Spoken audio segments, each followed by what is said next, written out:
Welcome to a generation of queer liberation, reimagining culture, faith, and policy. This is just an introductory conversation to tell you a little bit more about the week of workshops that we are hosting. You get a chance to meet the three folks who have been convening the LGBTQ plus faith and policy cohort at Vanderbilt Divinity School. I'm Lindsay Godwin. I use she, her pronouns, and I'm the assistant director of the Carpenter Program in Religion, Gender, and Sexuality.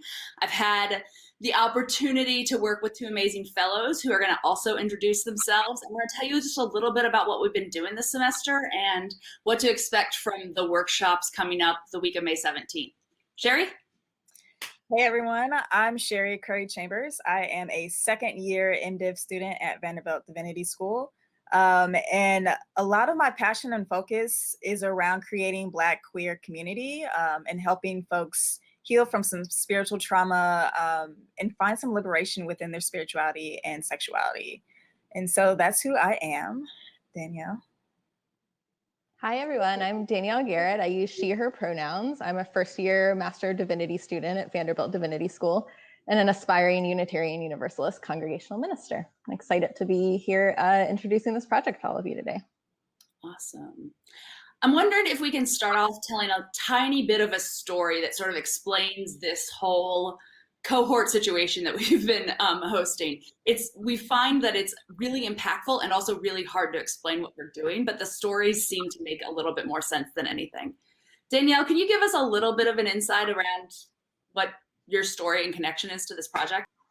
Yeah, absolutely. So I left a 10-year career in health policy and advocacy to pursue a new vocation as a congregational minister. And, I did that in part because I really wanted to be doing work that was smaller and more intimate and really focused on centering relationships and focused on culture change. I think, lobbying and trying to impact legislation is important. It's obviously very important, but it also feels very tenuous and precarious. And that's something that I learned in trying to prevent the repeal of the Affordable Care Act in 2017, where every victory that we had, it felt good, but it didn't feel sustainable. We knew that we were at the mercy of a single vote. If we lost a single seat, that all of those gains could be taken back. And that's really exhausting. But during that time, the work that really felt more sustainable, felt long lasting, felt like it was really going to create real change, was the work that healthcare advocates were doing to kind of bolster public support for Medicaid during that fight, and that's led to increased, Medicaid expansion in redder states and just improved support for the Medicaid program. And that was work that came not from kind of backroom deals or lobbying or meeting with legislators. That was work that came from knocking on doors and having conversations with people and building those relationships. And that's the kind of work that feels a lot more important and sustainable to me. So for me, this cohort was kind of a bridge between my work as a policy analyst and advocate and my future work as a congregational minister, and really feels like it fits into that relational culture change kind of grounded space where I think the really lasting and sustainable policy change and work for liberation is going to happen. Sherry, how about you?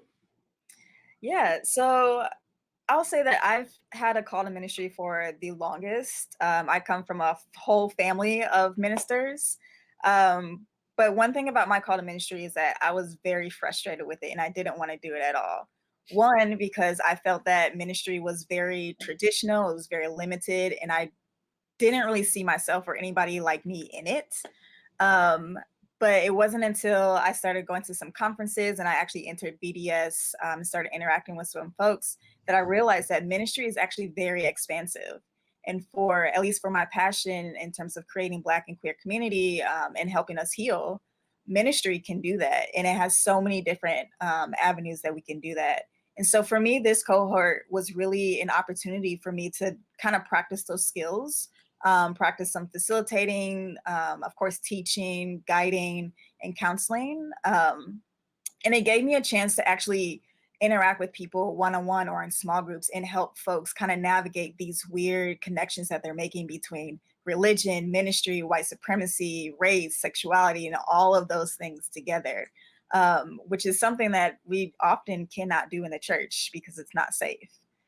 So this actually gave us a safe place to kind of explore those connections, have some conversations, and just all around feel safe about the things that we are learning and how we are taking them back to our context, how we are explaining things to our friends and family, and just on a broader scheme, how we are engaging with our own spiritual journeys and how we are learning about who we truly are.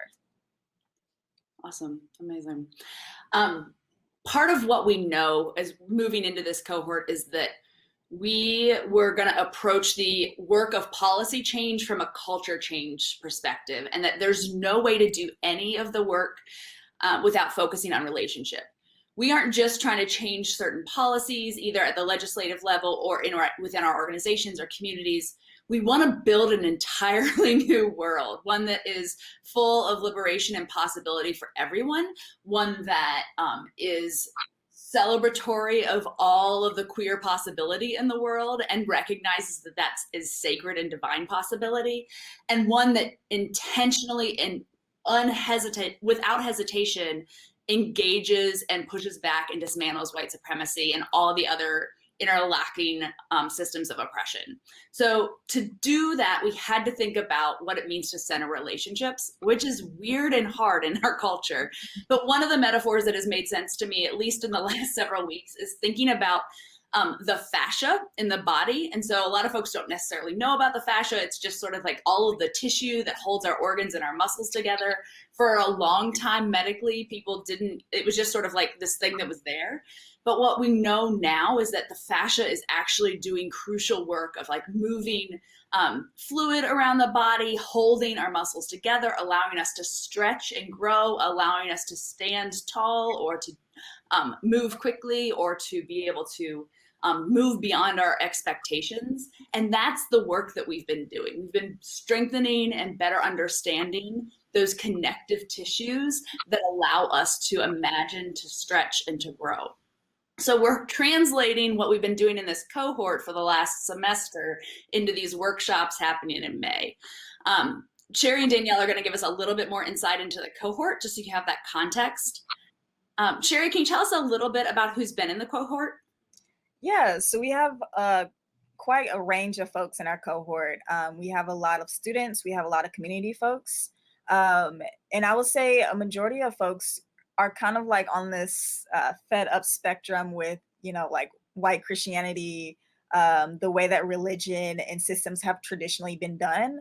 And we are all looking for ways to either kind of break it, trying to figure out how it really works so we can do something new, or just how we can support each other in this work.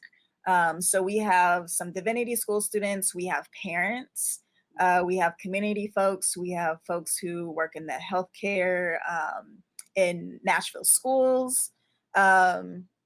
We have ages, I believe the ages range from like early mid-20s on up. So it's quite a range of folks, and there's a lot of expertise in the room. And that's actually one of the things that we really focused on when we created this cohort, was bringing in a diverse group of folks who already have expertise in their fields and in their contexts, because that allows for our conversations to not only be diverse, but to also be full of wisdom in ways that we could not access before.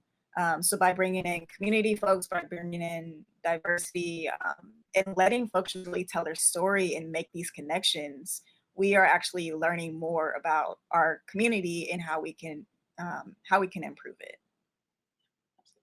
Danielle, will you tell folks a little bit about how we functioned over the semester? Yeah, sure. So we've been meeting since January, at first twice a week, and then after that weekly, over Zoom, given the times that we live in. And kind of in creating that Zoom community, we spent time developing tools and practices really for relationship building, for imagining, for experimenting, for deeper self-reflection, and really all in service of building this new world and LGBTQ plus liberation. And that's looked really different every week. It's involved centering and meditation. It's involved a lot of small group work, practicing having really difficult conversations, and really just kind of spending time together discovering what each person's like next best step is for creating change within their own context, and really using the skills and resources and relationships that folks already have. So we're going to translate that into these workshops in May. The workshops themselves will be a range of approaches to imagining queer liberation, imagining culture change, and integrating faith. There'll be embodied workshops. There'll be more sort of like typical policy workshops. But you're going to get to hear from folks with deep, deep wisdom, and who may be the voices you haven't heard before, but who help us think about, engage, and build relationships that can really shape a new future for us and can build queer liberation, can center faith possibilities, and along the way, change some policy. Danielle or Sherry, do either of you want to add anything else about the events in May? I would just add that you're going to be in for a ride. A lot of this information, of course, comes from folks in the community. So you're going to hear a lot of like tips from the ground, maybe some stories that you never really quite heard of before, or some stories that can easily transfer into your everyday life or into your context. So I would just say, hang on and enjoy. Yeah, I think it's going to be a lot of fun, very imaginative. You know, we've had a really great time with this cohort over the past several months and are excited to invite more people into this conversation. So we're looking forward to it and hope that you will join us. So make sure you check out the website. We're adding new workshops to the schedule every day. Make sure you register, make sure you make plans to join us, and we can't wait to see you.